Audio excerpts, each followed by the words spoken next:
Business is not just about profits. Man does not live by bread alone, and success without integrity is worse than failure sometimes. Why am I telling you all this? I'm not going to make a speech before you stop me. Don't worry, no speech. I'm about to introduce a very special guest who's with us in the audience. Take a look.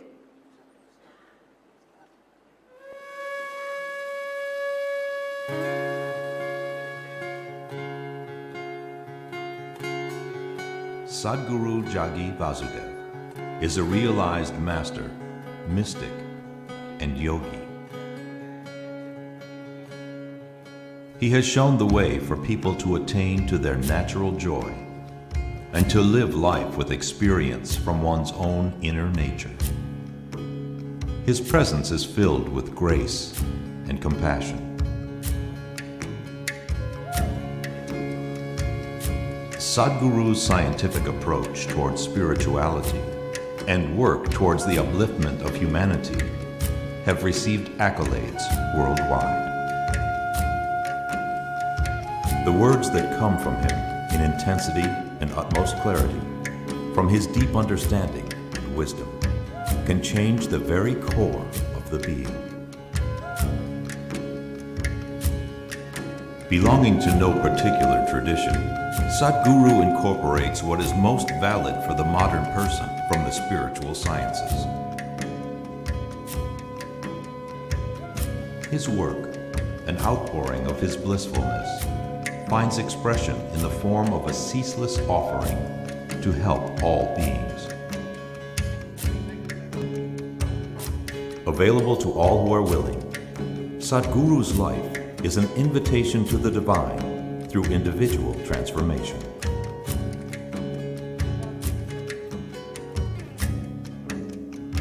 Welcome to the silent revolution of self-realization.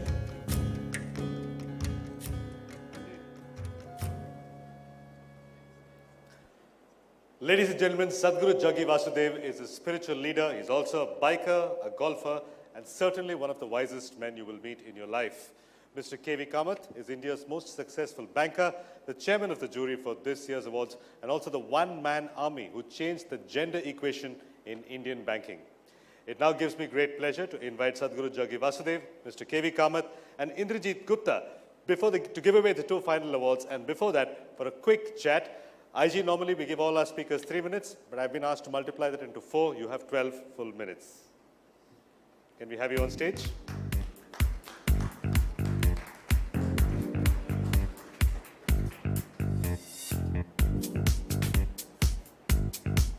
I missed that 2 minutes, let them collect the evidence.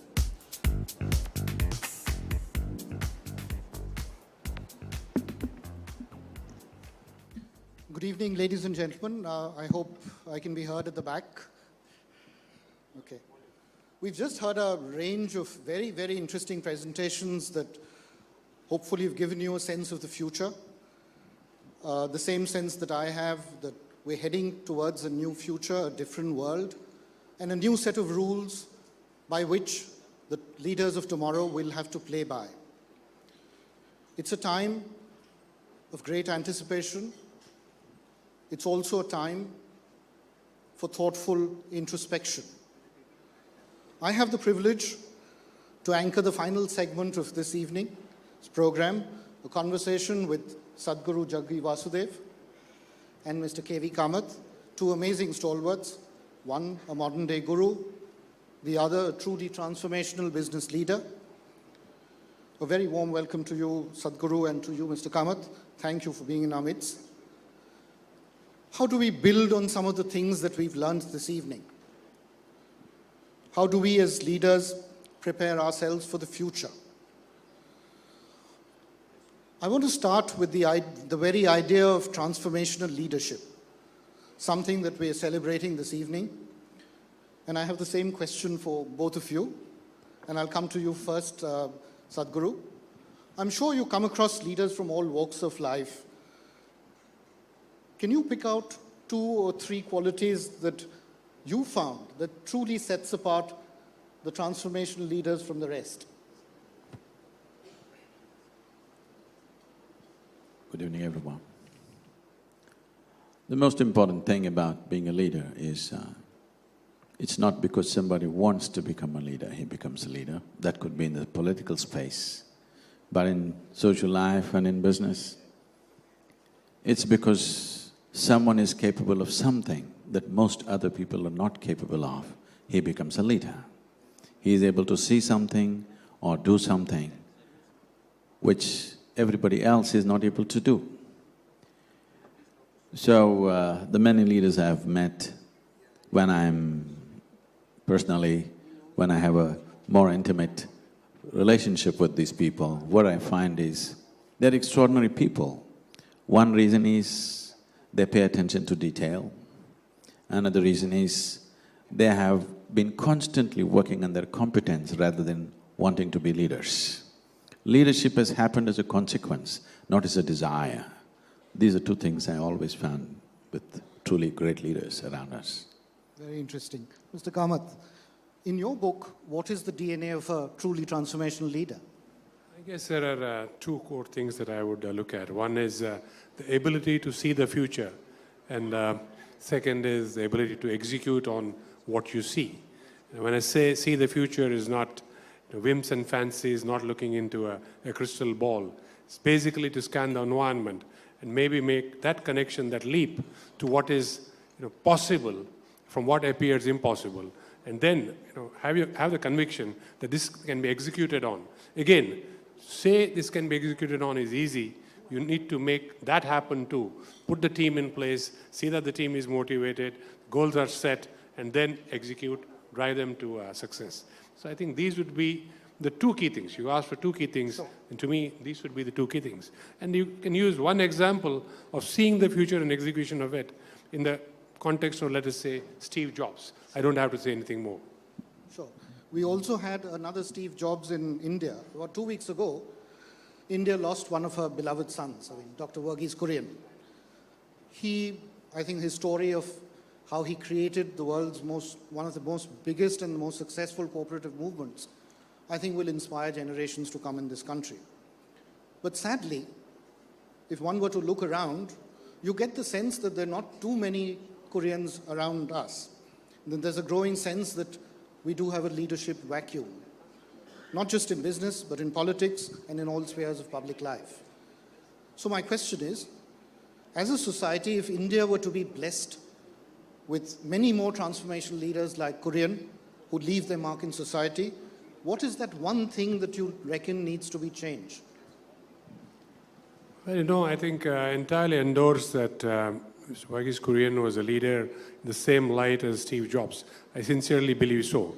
As I was driving here, I was reading the question, and actually I was trying to juxtapose what he did and what Steve Jobs did in the context of Apple. Completely different context, but I think he saw the future, and that future had to be made to happen. It wasn't there ready for the taking, and he executed on that. So I guess that he epitomizes that ability to see into the future and execute. I don't think there is one thing that you can really say that is needed in a leader or in person A or person B to make a transformational change happen. I think it's several small things, and these add up to making a success. If you look back at last 15 years in the Indian context, I'm not looking at in the global context, when you see transformational change that has happened, let us say in government, it is just a few people. And they have happened from time to time. They have happened every 3-4 years. One transformational leader has happened, and you then see the benefits of that carried forward to the next 7-8 years. So I guess that I would stop looking at one quality and then try to look at a whole set of things that make this happen. Right. I think when it comes to jobs, it was about harnessing the technological breakthroughs. When it comes to our own Korean, the important thing is breaking the mindsets of people. A very important statement that he made during his life was when people stood for… when they lined up to collect money for the milk that they delivered, they had an issue that some people wouldn't stand with somebody else who was of a lower caste or whatever. So he said, nobody has to stand with anybody, But if you want to pay paid, you got to be in this line. So it was more about breaking mindsets and establishing a movement. This is one thing we need to understand in a country like India.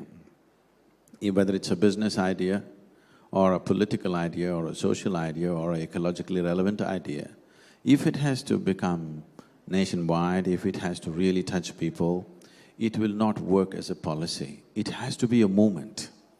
You have to somehow give it the quality of a movement, then only it touches everybody. Otherwise, however a great idea it may be, it still doesn't touch people because that's where Indian people still are. Right. Powerful. If you heard some of the presentations this evening, particularly what William Bissell or even Nitin Paranjpe talked about, the need for a wider and a different set of metrics that measure real progress. Now, if I were to play devil's advocate and argue that if we went with the kind of metrics that they suggest, that we'll often be left with intangibles. Now, what does that do to a school of thought that believes what you can't measure, you can't really manage? I know what I say now is going to be unpopular because we have the percentages already. Should businesses focus on their CSR or should they just focus on profit? I personally think businesses should just focus on profit. It is just that our perception of profit needs to evolve a little bit. Profit is not just about your, bi-monthly or quarterly balance sheet. Profit is about how your organization is being enriched in terms of what kind of talent is seeping into the organization, how development of human beings, the human infrastructure within the organization is growing, and how many people's lives are you touching, not through charity, but through business. See, the essence of modern business is expansion. Whether you manufacture a safety pin or a computer or a spacecraft, the important thing is you want to make sure all the 7.2 billion people use your safety pin, that's the thing. So, our idea of profit has to evolve, but business must be profit-oriented, otherwise it will just lose its… it's like saying, we want to play cricket but score is not important. Style is important. We will enjoy the style only if the score is good, not otherwise. Thank you. Inside boardrooms, Mr. Kamath, do you see enough clarity on this whole issue that we need a new set of metrics, a broader set of metrics to measure progress? Unfortunately, no. I think this is a very profound question that has been raised by both Mr. Bissell and Nitin. And unfortunately, there's not enough thought given because underlying the whole challenge is what Sadhguru just now said. Ultimately, you need a metric which makes what you do scalable and replicable. And today, that is profit, because if you do not have profit as defined today, you are not allowed to scale up and replicate whatever you're doing. I think that's where the challenge comes. A lot more thought has to go into this. I think a subtle shift has to start. We can start with a very simple thing. Then is the fiscal deficit meaningful at all or not? Honestly, because I believe that social good should come first and fiscal deficit should follow. So if fiscal deficit is at projected, if you don't do anything at 6%, that's what I read today, then that is bad. But is it bad? I do not know, because it is in the pursuit of social good that this deficit is arising. Of course, I'm assuming waste is cut out and so on and so forth. I think this is a profound question which needs more thought. But I would cheer the two leaders who have raised this question. Fantastic. I'll just quickly move on to another issue which I think we'd all need to think about. I think we're living in an era where leaders seem to be struggling to do the right thing. More often than not, they know exactly what needs to be done, but they simply can't bring themselves up to doing it. So the question is, are we losing the courage to do the right things? Is that disappearing for our public life? And for that, I'll call upon a rather exceptional gentleman who's in our midst this evening, who stood up many times in his career to authority, even at the risk of losing his job and wrecking his career. Dr. E. Sridharan is in our midst today, the chairman and the founder of the Delhi Metro. the chairman of the Konkan Railways. Can I request a mic to...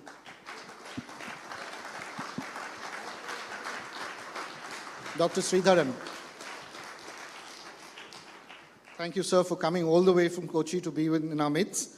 My question to you is, why are our public leaders so short on moral courage?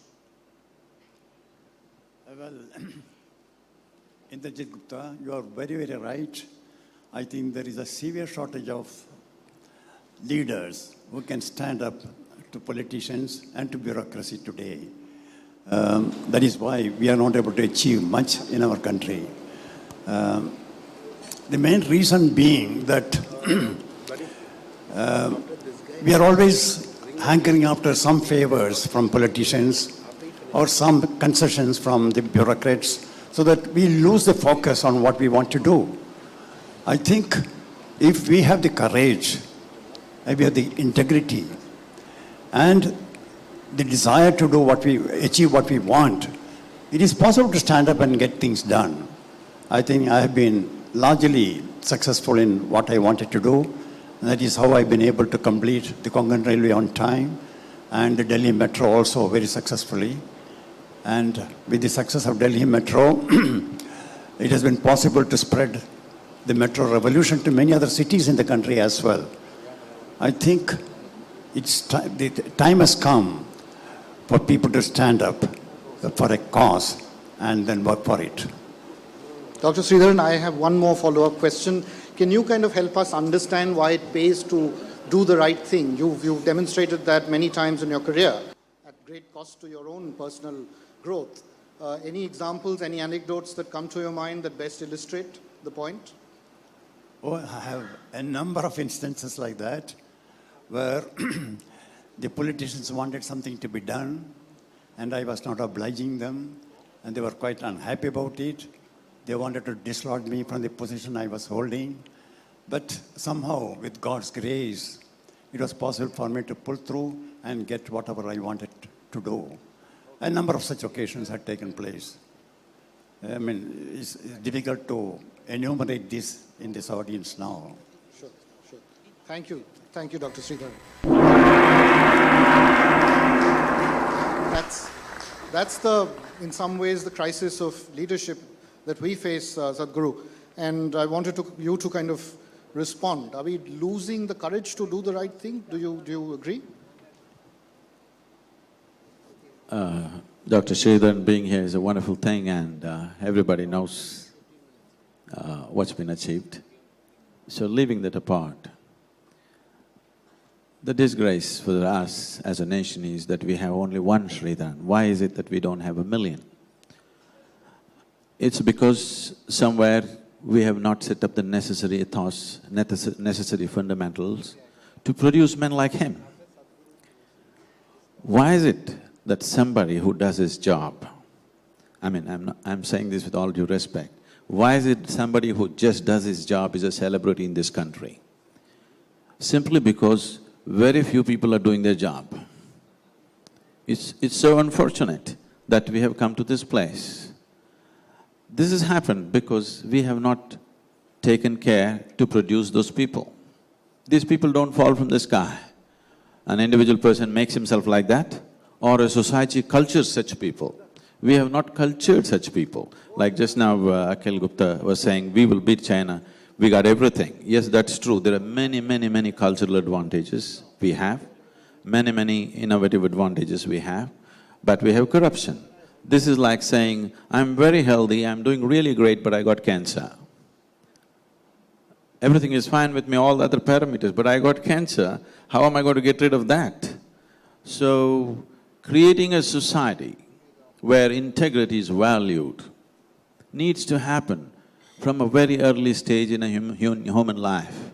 Right now, that's completely missing, and fortunately, as a society, we have to do a lot of work on this. If we have to make sure that Sridharan is not a celebrity, that's my wish, that there must be millions of them. This country needs millions of them, not one. Very well said. Mr. Kamath, difficulty of being good, is that really that difficult to be good? I think in the context of what Sadhguru just now mentioned, it will appear to be difficult for several people. I think it needs great moral courage like Dr. Sridharan has exhibited to actually stand up to this. So I guess I think the question was comprehensively answered by Sadhguru. The challenge is in the process of creating the sort of people that are required to do their job, and then irrespective of whatever challenges they face, it will take us some time. Okay, I'll come to the... Above all, why is it so difficult to do the right thing in this country? Why is it so difficult to do the right thing? So I have the last question, and it starts with, I don't know. 3 simple words. Mr. Kamath, how often do you hear leaders saying that? Yeah, Adil Zainul Bhai, I think, talked about humility as the DNA of the new leader of tomorrow. What does it take for successful people to stay humble and intellectually curious? What's your take? I don't think any leader will truly succeed in the long run till he or she has learned to say, I don't know. I think I don't know has to come very easily to a person to really succeed in whatever he or she is doing. So I guess that humility has to be a way of life, the way we relate to, I would say, in our organizational context and in the larger context, in the societal context. I think that to me is humility. And that I think underpins success. So it has to be in your DNA. There is no I think, 2 ways about it. You may succeed for some time, but if you need to endure, I think you need to build that into your DNA. Sure. How easy or difficult is that to do that? I do not know is a spiritually very significant statement. And for the business leaders, if they say it too often, nobody will see you as a leader. So, I do not know. Humility. Humility can be very pretentious. I would say everybody having pride in what they're doing is more important than having humility, because pride is never pretentious. And when you're proud of what you're doing, you will try to handle it as sensibly as possible. I think what we need is more sense, all-round sense than humility. Humility will naturally come if you take a sensible look at your own life. You will clearly know what your capabilities are, what your limitations are. When you're conscious of your limitations, humility will come as a consequence. But trying to take an attitude of humility could be very deceptive.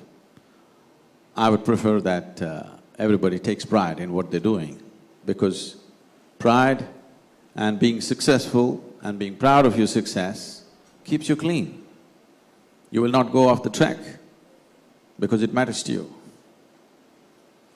Thank you, Sadhguru. Thank you, Mr. Kamath. It's been a truly enlightening session, and back to you, Suresh.